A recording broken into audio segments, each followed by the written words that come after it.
Hello and welcome to another video. I spent 7 days in Malaga and did/visited some of the top attractions most visitors will have on their itinerary, and I've made sure to also document it all, so here they are. The first one, which I did the very first day, was hopping on a tuk-tuk.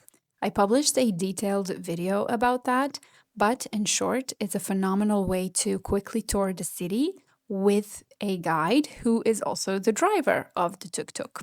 I enjoyed it very much, and it saved me a lot of time trying to hop between each spot on public transport or on foot. It also allowed me a quick sneak peek at everything, and then later I chose to go inside certain places while skipping others.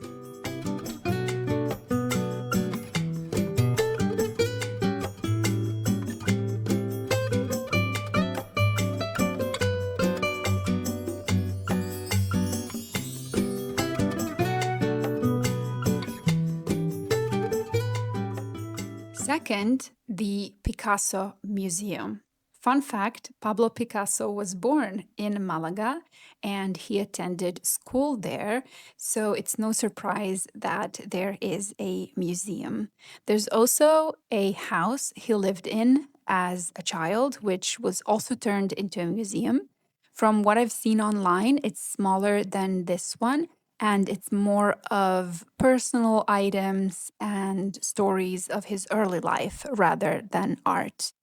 Anyway, this one is, as you can see, full of his paintings and some sculptures as well, along with other artists' work. A few times we passed the entrance. There was a long queue. However, we were lucky with that. Just try to visit outside of peak hours, which is what I did, and there was no queue. This right here is us getting lost while trying to find the entrance. Third on the list has to be the Alcazaba and Gibralfaro Castle. And there's an important, very important thing to know here. I'll show you on the map. See, this here is a hill. And this area here is at the bottom of the hill, and the two are connected. Therefore, you want to get to the top of the hill. There's an entrance there. So you want to get to the top of the hill by some sort of transport so that you don't have to climb it on foot. And then you can walk down to Alcazaba. As you can see here, we chose taxi, got into the Gibralfaro, then walked down to Alcazaba. There's also a bus that goes up.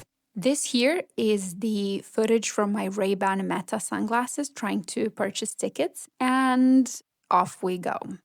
By the way, there is a combined ticket for the two, and it's cheaper than buying them separately.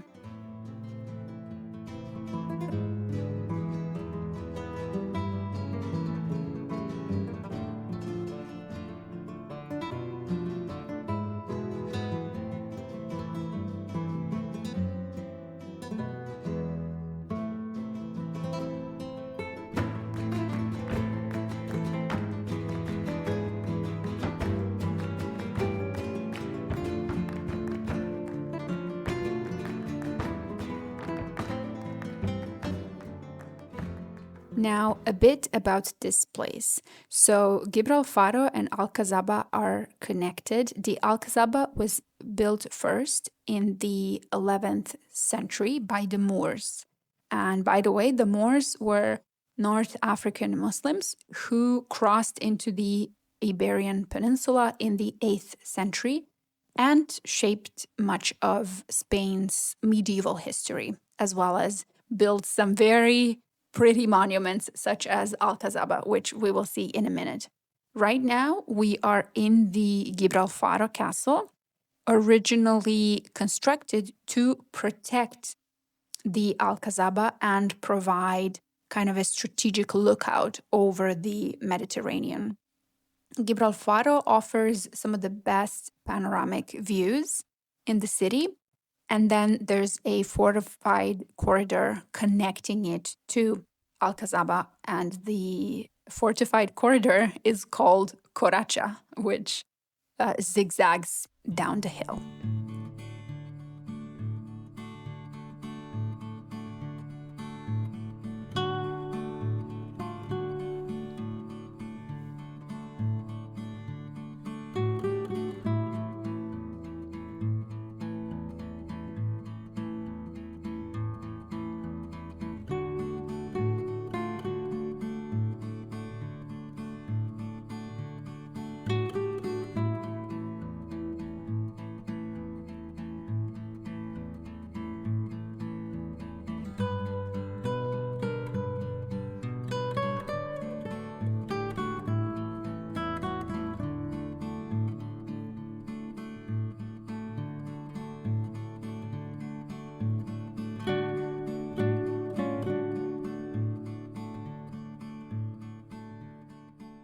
In the meantime, we've made it to Alcazaba, which is a fortified palace with elegant courtyards, arches, and gardens with these beautiful fountains, along with defensive walls.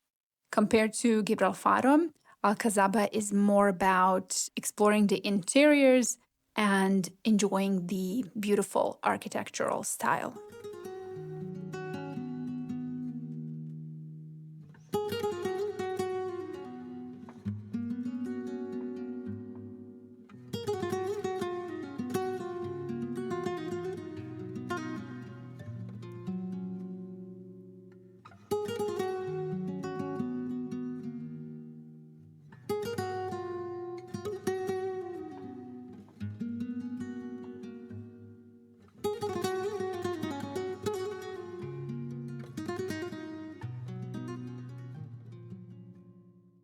Next to the exit is the Roman Theater, which, as you can see here, is visible from the street.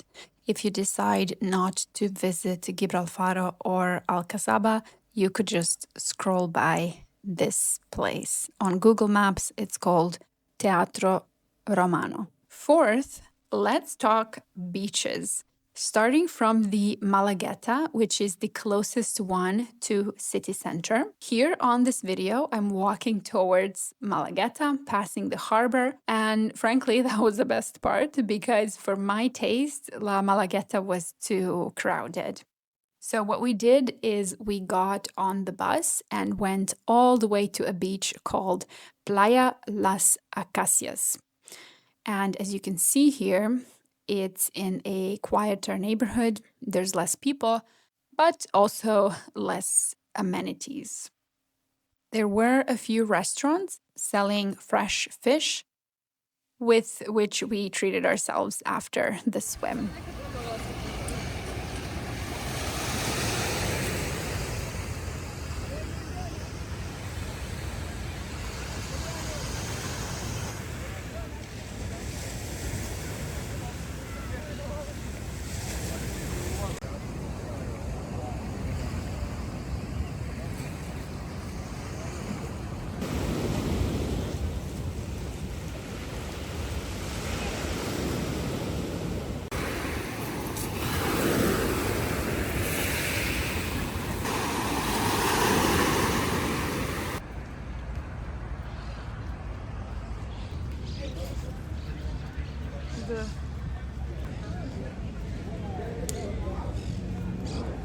The next day, however, we went to a beach closer to Malagueta, and it wasn't too bad either.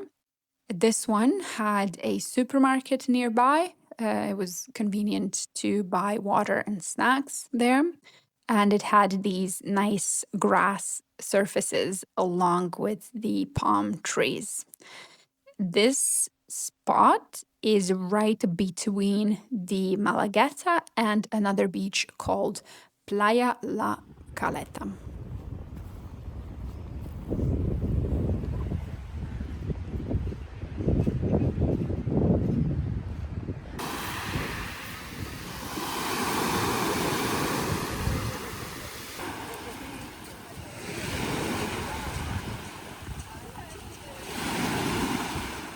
Fifth is the Cathedral of Malaga. Locally, it's called Manquita, which means the one-armed lady.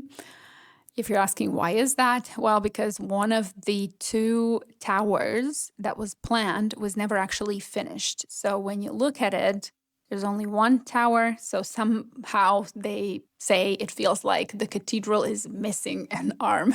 That's what our guide told us. So don't be angry at me. I'm just a messenger. Construction started back in the 16th century, right after the Christians took Malaga from the Moors. And it went on for more than 200 years. That's why you will notice a mix of architectural styles, mostly Renaissance, with some Gothic and Baroque touches as well. Inside, it is absolutely massive. Of course, high ceilings, incredible chapels, and one of the most beautiful choir stalls in Spain. That's a judgment from the guide as well. I haven't seen all choir stalls in Spain, so I can't quite decide on that one.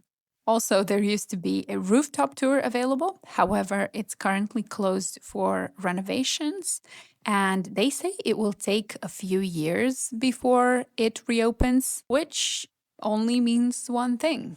In 3 years, we will be back to see it. Sixth and final one is the Malaga Museum. I recorded the footage you're watching now while walking towards the museum. It's a lovely public garden called Jardines de Pedro Luis Alonso. The nice thing is the museum is right in the city center, so super easy to reach on foot.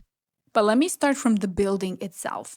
First of all, aesthetically gorgeous. It's the old customs palace built in the 18th century that was once used for none other than administrative offices. And sometimes that makes me wonder why the world turned out this way, because people used to build such beautiful structures for really no special purpose. And now a lot of it is just so soulless. Anyway, today the building is turned into a museum with bright courtyards and modern exhibition spaces. If you ask me, the courtyard is beautiful for pictures and portraits, so make sure you use that. Another cool thing about it is that it combines two museums in one. There's the Fine Arts and the Archaeological Museum. So inside you will find everything from Roman mosaics and Phoenician artifacts to, paintings by Spanish masters.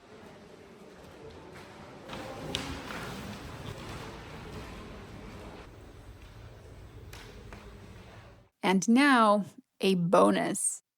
First, the bull ring. We planned to go, but it was closed for a concert.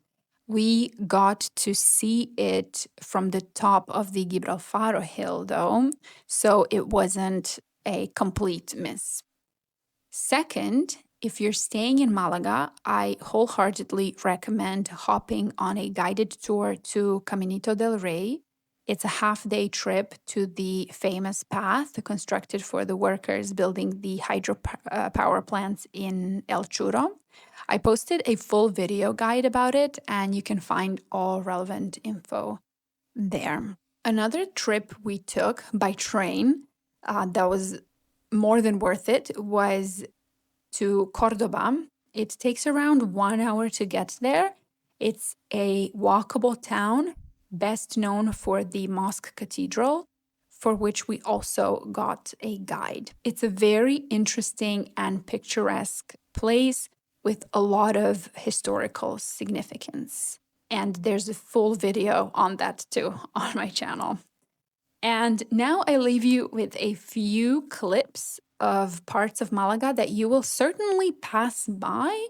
However, there was no space for them earlier in this video. Thank you for watching, and see you in the next one.